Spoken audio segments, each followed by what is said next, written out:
Hai, gue Margi. Kali ini gue mau ngobrolin buku Flying High, Kisahku Membangun Air Asia karya Tony Fernandes. Sebelumnya terima kasih buat Mizan yang udah ngirimin buku ini. Kenapa gue tertarik baca buku ini? Pertama, gue belum pernah punya experience baca buku biografi atau memoir kayak gini.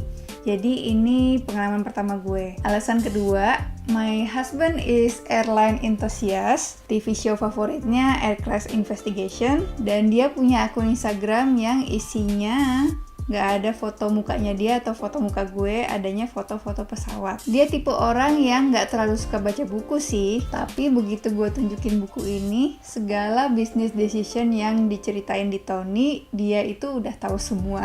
So, gue merasa tertantang untuk tahu hal-hal yang dia udah tahu duluan soal Air Asia. Buku ini berkisah tentang seorang Tony Fernandes membangun Air Asia dan terlibat dalam beberapa bisnis lainnya. Seperti bagaimana dia join di Warner Music, lalu nekat di Formula One, dan akhirnya membeli KPR. Waktu kecil, Tony harus sekolah di Epsom College, London, karena keinginan orang tuanya. Hingga pada suatu saat, Tony merasa kesal karena nggak bisa terlalu sering ketemu bapak ibunya. Apalagi ketika ibunya sakit keras. Karena ya tiket pesawat zaman dulu kan mahal banget, apalagi jaraknya dari Kuala Lumpur ke London. Berangkat dari situ, kisahnya bergulir. Dari lulus Epsom College, nerusin studi akuntansi, sampai dapat kerjaan di Warner Music. Dan sampai suatu saat dia memutuskan untuk resign dari Warner Music karena mau mewujudkan impiannya punya maskapai sendiri. Tony itu super excited dengan step-step yang dia lakuin. Step-step untuk bikin maskapai sendiri itu seru banget diikutin di buku ini. Sampai pada tahap ketemu Perdana Menteri Malaysia saat itu. Sang PM sebenarnya mendukung idenya Tony, tapi nggak mau mengeluarkan izin untuk bikin maskapai baru. Jadi Tony harus membeli maskapai yang sudah ada dong. Nah, dalam pencarian itu Tony ketemu sama direktur komunikasi di RB Highcom. Di RB Highcom itu salah satu perusahaan manufaktur yang lumayan besar di Malaysia, dan mereka punya maskapai namanya Air Asia. Walaupun saat itu Tony dalam keadaan putus asa, nama Air Asia bahkan nggak muncul di list pencarian maskapai yang akan Tony beli. Saking semangatnya dengar Air Asia mau dijual, besoknya Tony langsung ketemu sama CEO-nya di RB Highcom. Terus CEO-nya langsung nanya kan, kalian mau bayar berapa? Tony sebenarnya dengan maksud bercanda, dia ngasal aja jawab, ya gimana kalau RM1? Dan ternyata disetujuin, tapi ada syaratnya. Syaratnya Tony harus bisa menyingkirkan jaminan perusahaan tersebut kepada GCash atau GE Cash. Gue nggak tahu gimana cara nyebutnya, ini logonya. Intinya Air Asia punya hutang 40 juta ringgit pada saat maskapainya diambil alih oleh Tony. Dan saat itu mereka cuma punya 2 pesawat. Tapi semenjak dipegang Tony, dalam kurun waktu 1 tahun aja, Air Asia udah bisa nambah 3 pesawat lagi. Dan dalam waktu 7 bulan aja, Tony udah bisa menghapuskan bagiannya dari utang 40 juta ringgit tersebut.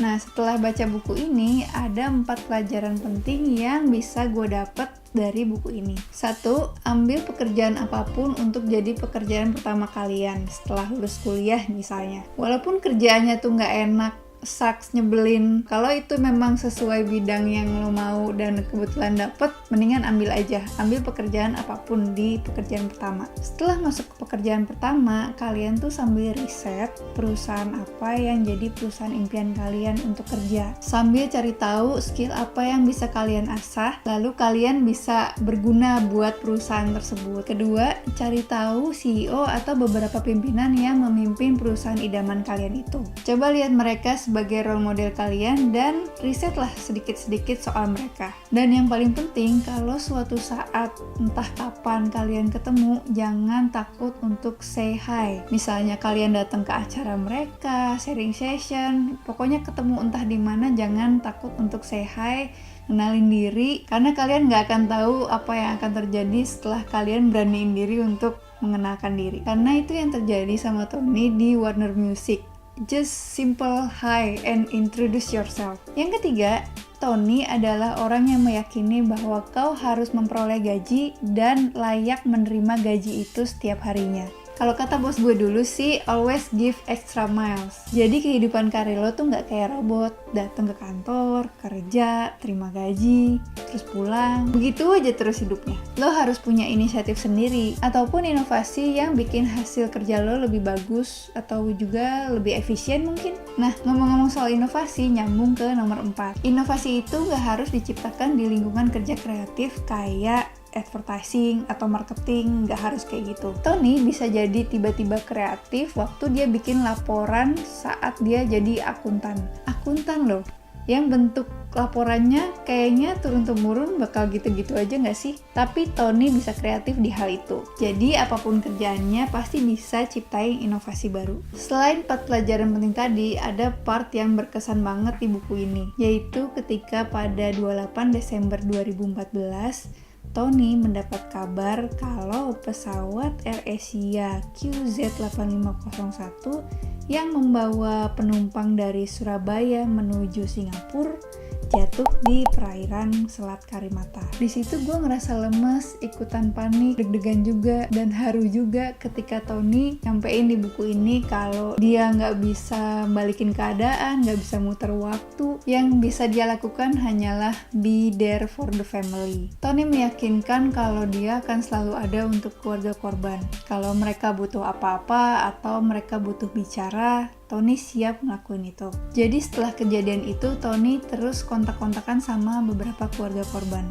Dan ada utas pesan dengan salah satu keluarga korban yang di-share di buku ini.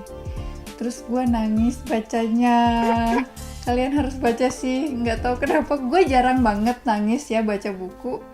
Kalau nonton film sering sih nangis, cuma kayaknya ini termasuk salah satu buku yang gue tangisi karena isi utasnya tuh bikin haru banget. Nah, terakhir ilmu yang gue dapet based on experience-nya Tony selama 16 tahun di AirAsia, ada 3 hal utama yang Tony pelajari tentang mengelola suatu bisnis. Ini sih bisa disebut filosofi bisnis ala Tony Fernandes. 1. Perusahaan harus bisa adaptasi untuk berubah. 2. Perusahaan harus bisa disruptif. Dia harus menciptakan model bisnis yang belum pernah ada sebelumnya. Yang 3. Sebuah perusahaan haruslah punya orang-orang yang tepat. So, gue rekomendasiin buku ini buat kalian yang airline enthusiast juga mungkin kayak suami gue, atau buat kalian yang suka sama tipe buku biografi atau memoir. Tapi kalau belum pernah juga, cobain deh. Penulisannya cukup enak kok. Paling gue pribadi agak oleng aja waktu Tony ngebahas chaosnya manajemen KPR. Gimana dia harus ganti manajer, gimana dia harus ngatur jual beli pemain. Knowledge gue tuh soal bola agak cetek memang. Gue nonton bola kalau World Cup doang, jadi gue agak oleng pas bagian itu. Tapi sisanya ini menarik banget kok buat dibaca. Oke, sekian dulu video kali ini. Makasih udah nonton, semoga bermanfaat. See you on my next video. Bye!